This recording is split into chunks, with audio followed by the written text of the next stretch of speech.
everyone. Today we're going to conduct the experiment number 2, which is the moisture content determination. So luckily today I have my assistants, GP Paler and Joseph De Harvey. Okay, thank you guys.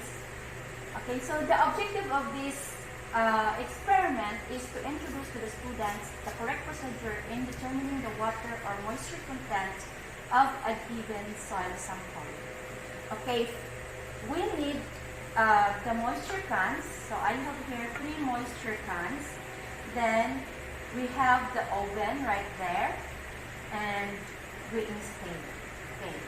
So for this experiment, diba, diha naman mo na-extract na samples from the first experiment katong atong restore. So this one.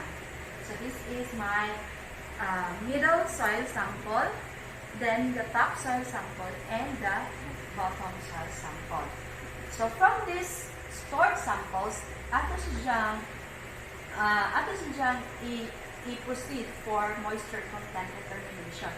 So since na-preserve man siya, so assuming that the moisture content that we can get from this soil is the original moisture content during the time of extraction of the soil. Okay, wait. So, balik po o.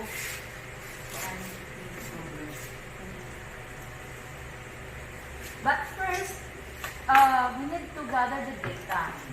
So, the data that we're going to gather are the weight of the empty cup, so which is this one. Then the weight of the cup plus the wet soil, and the weight of the cup plus the dry soil. So the weight of the cup plus the dry soil is after na siya, after siya oven dry. And then from the weight of the cup of the dry soil and the weight of the cup of the wet soil, we can obtain the weight of the water. And then makompute na sa ang weight of the dry soil and the water content. Okay. So we need to weigh first the moisture cans. So sa top, 0.01.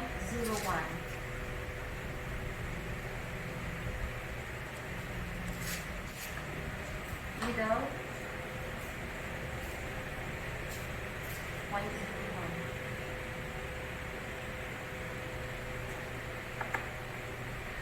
Bottom, 0.01.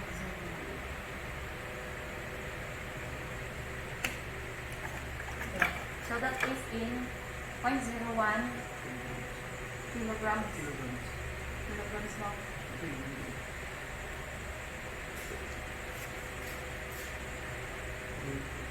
Okay. So we have to put a sample on this moisture can. Sorry.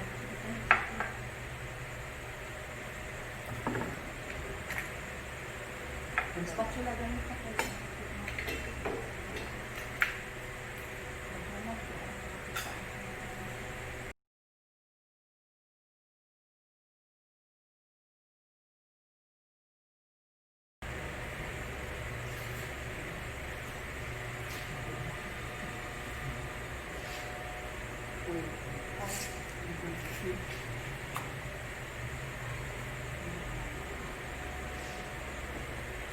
Next is middle.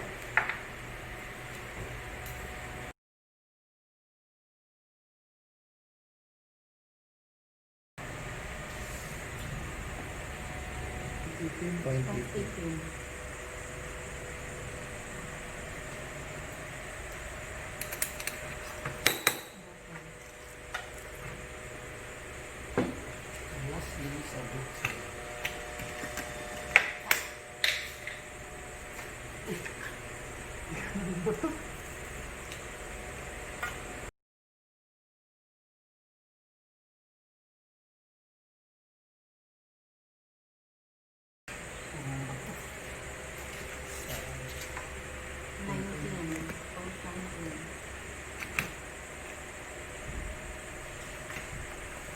Okay, take note. If dili mo siya ma-weigh directly after getting the sample, so you need a lid to cover this moisture cans. But in this case, nga ato siyang dito show of weight, so no need for us to cover the sample. So So, ato na siyang i-proceed sa oven for oven drying. Okay guys, na atong sample ato nang gisud sa oven. So, unsa na ito pag-determine nga ang atong sample is already dry. So, from time to time, kay since ang atong oven is dili man siya kanang naka-set ang temperature, so normal oven naman siya, so we need to check from time to time kung uga na ba ang atong sample. Okay?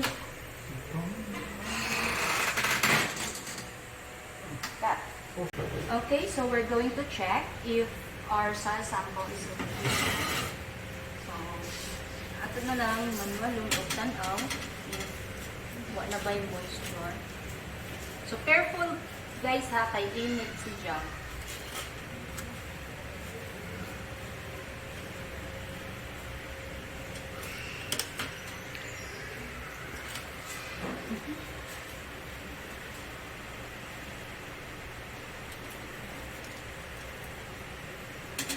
Ako pa siya i-oven dry for at least mga 3 minutes. Okay, so nakuha na tawag oven dry sa atong sample. So it's already dry. But actually, after ano ito siya ma-dry, ibutang na ito siya sa desiccator.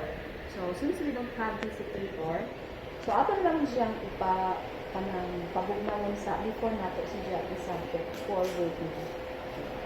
Okay, so medyo uga na siya, kanang bugnaw na. So, ato ni siyang i-wait. 0.14.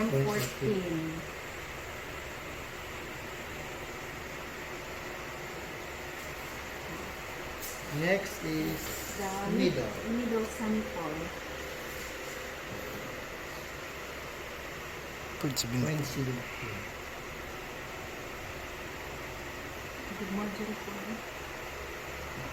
And lastly is bottom. The bottom sample. 0.17.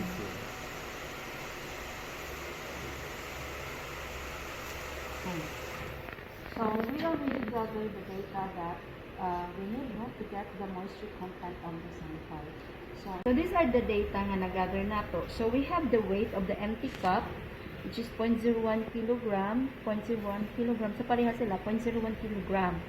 And then the weight of the cup plus the wet soil.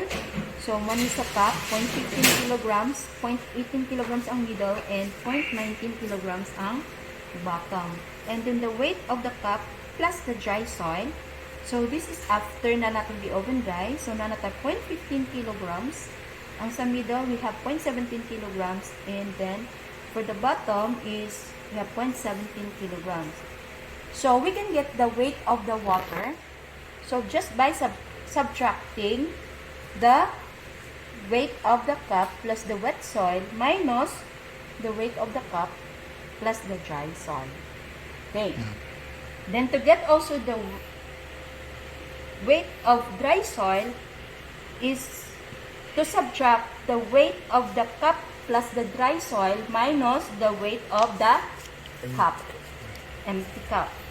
And then to get the moisture content, the formula for to get the moisture content is the weight of the water over the weight of the soil. So W sub W over W sub S.